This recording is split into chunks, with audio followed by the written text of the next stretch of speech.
Every rock star has a story. Here's a piece of mind. May it bring peace of mind. Rosetta, Rosetta. I started out once upon a quarry, around granite and lime, looking for a way to shine. Rosetta, Rosetta. Now all I wanna do is inspire you to look inside, to take your eyes off technology, look into the light.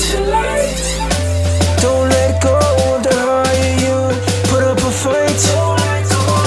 I've come such a long, long way to remind you of why. A French revolution made room for more solutions, but due to a lack of ships, that plan was ruined. Until word from Egypt said the empire was falling by some French merchants already there losing bargains. Perhaps the Brit problem could be solved if they charged in, make it to the Red Sea and Indian Ocean targets, clip the route to riches and the British lose the markets. Of all the other ways, this one seems to be the smartest. In walked the odyssey of a French war prodigy, known for everything you can think of but modesty. Corsican born with Italian blood, he hated, swapped the letters in his name, and the Frenchman he became it. Beloved war vet looking for what comes next. Napoleon Bonaparte's ego beating in his chest. The directors talked it over and the timing was great. All of this decided March 1798. The order came 12 April to get it by blood.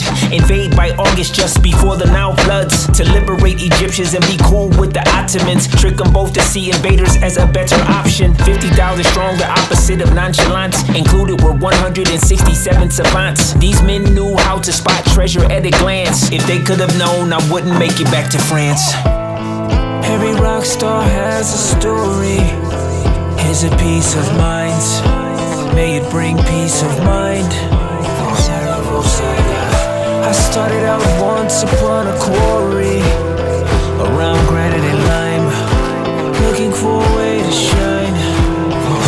July 1799, plans crumpled to a pile at Fort Julian, west branch of the Nile. Bonaparte forces on the march once again to duke it out with the Turkish and the legacy defense. The fort needed much reinforcement. Lieutenant Bouchard was in charge as the source of it. The demolition woke me up, and just luckily someone saw my darkness in the light and discovered me. But what was on my pretty granite face was worth mentioning. From top to bottom, 3 horizontal inscriptions. Bottom one in Greek, the middle one demotic. The final script being hieroglyphic was up top of it. 3/4 of a ton, more studies to behold. The savants told to translate by General Minot. The Greek part was easiest, but no slow feet. Last sentence showed that what they had was a code key.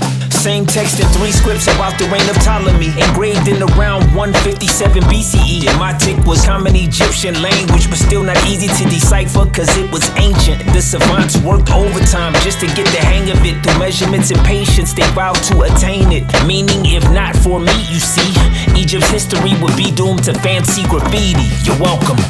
Now all I wanna do is inspire you to look inside, to take your eyes off technology, look into the light. Don't let go of the higher you, put up a fight.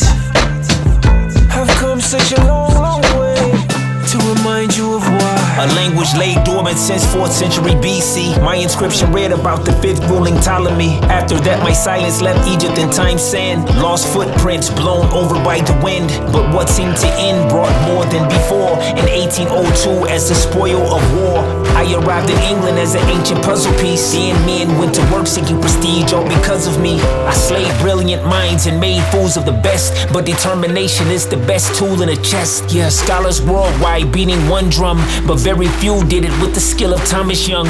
And William John Banks was also right on top of it. In 1815, he happened upon the fallen obelisk. The Greek and hieroglyphics on it read bilingual. Closer was the dream that so many would cling to. Jean-Francois Champollion was a genius, an expert with languages. Of course, he intervened and he put it all together, what they knew of what he knew. In 1822, Champollion had a breakthrough. That man was dedicated all seasons, every holiday. The work was so exhausting, he passed out for 5 days. The human mind's a solution machine. You're looking at a reason when you're looking at me. You're welcome.